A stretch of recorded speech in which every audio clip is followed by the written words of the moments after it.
السلام عليكم ورحمة الله وبركاته، حبايبنا حبايب جروب أم حمزة للتسويق. أهلا ومرحبا بكم في جروبنا أم حمزة للتسويق.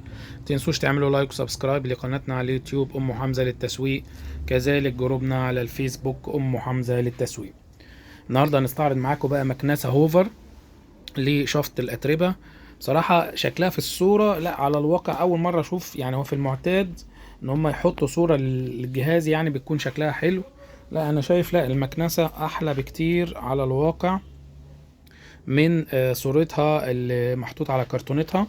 دي مكنسة يا جماعة هوفر 2200 واط، الخزان بتاعها 3 لتر. اللي يعرف هوفر طبعا يا جماعة دي شركة كبيرة تقريبا دلوقتي شغاله في معظم الاجهزه، بس هي زمان كانت تخصصها اكتر في المكانس، بالذات غسيل السجاد وشفط الاتربه. المكنسه اللي معانا دي يا جماعه ماركه هوفر زي ما قلنا لكم، بتيجي 2200 واط. 2200 واط. التانك بتاعها بيجي 3 لتر. بيجي معاه كده جواه الفلتر الداخلي ده، طبعا ده سهل الغسيل. وطبعا ده يعني ميزة التنكات دي انها افضل من الكيس والتراب اللي كنا زمان بننفضه. طبعا هو بيتفصل بمنتهى البساطة كده اهو. التانك يا جماعة كده بمنتهى البساطة فصلناه، حجمه كبير ما شاء الله 3 لتر. الفلتر ده طبعا سهل التنظيف والغسيل، وبيركب بمنتهى البساطة كده اهو. يا دوب بس نبيته كده ونقفله اهو. شوفوا ما شاء الله ركب اقل من ايد واحدة. ميزه بقى المكنسه دي يا جماعه، اول حاجه بيجي معاها كل الفرش اللي هي بتيجي مع المكانس العاديه. ده طبعا حامل بنركبه في الماسوره بتاع المكنسه عشان تشيل الفرش. بيجي معاها الفرشه دي،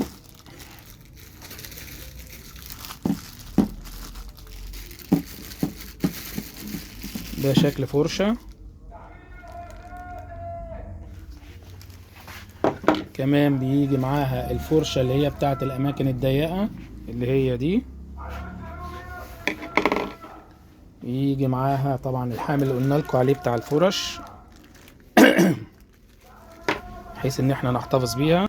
كمان بيجي معاها الفرشه اللي هي المدوره دي اللي هي ام شعر، غير طبعا القطعة الأساسية بتاعتها اللي هي بتاعت الأرضيات. طبعا ميزتها إن بيجي معاها الماسورة بتاعتها معدن ومتدرجة يا جماعة، يعني بسنون اللي هي الإطالة بتاعتها. خلينا أوريكم كده. هنا بندوس على اللوك كده. طبعا أنا عشان ماسك الموبايل مش عارف. المهم إن بصوا كده، هي بتكات كده. شوفوا هي تكت اهي كده أول تكة، وهكذا لما نحب نطولها. كمان ميزة المكنسة دي يا جماعة انها بتيجي بسرعات متعددة. هي طبعا عاملين نظام الشفط كأنه تورنيدو، يعني كأنه اعصار، بحيث انها تكون الشفط اقوى حاجة. فهم هنا بصوا، هنا بيجي معاها مفتاح هتحكم في اقصى درجات الشفط يعني مثلا. وطبعا بيجي معاها سلك طويل 7 متر. خليني كده بقى اسمعكم صوتها، ما شاء الله صوتها ناعم كده وجميل. بصوا كده على اقل سرعة تحسوا انها كده ايه، اعصار بيقوم. واقدر بمنتهى البساطة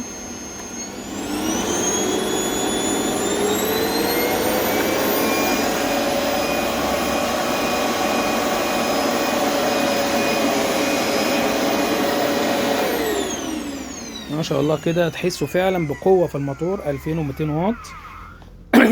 حاول على قد ما اقدر كده اوريكم قوة الشفط. ما شاء الله عليها قوية. بس عم محمد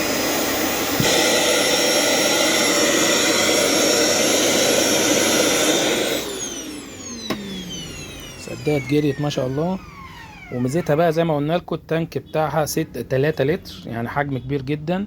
2200 واط. القطع بتاعتها سهلة الفك جدا والتركيب، يعني مش هتتعبنا في اي حاجة. ومكنسة قوية. وطبعا دي القطعة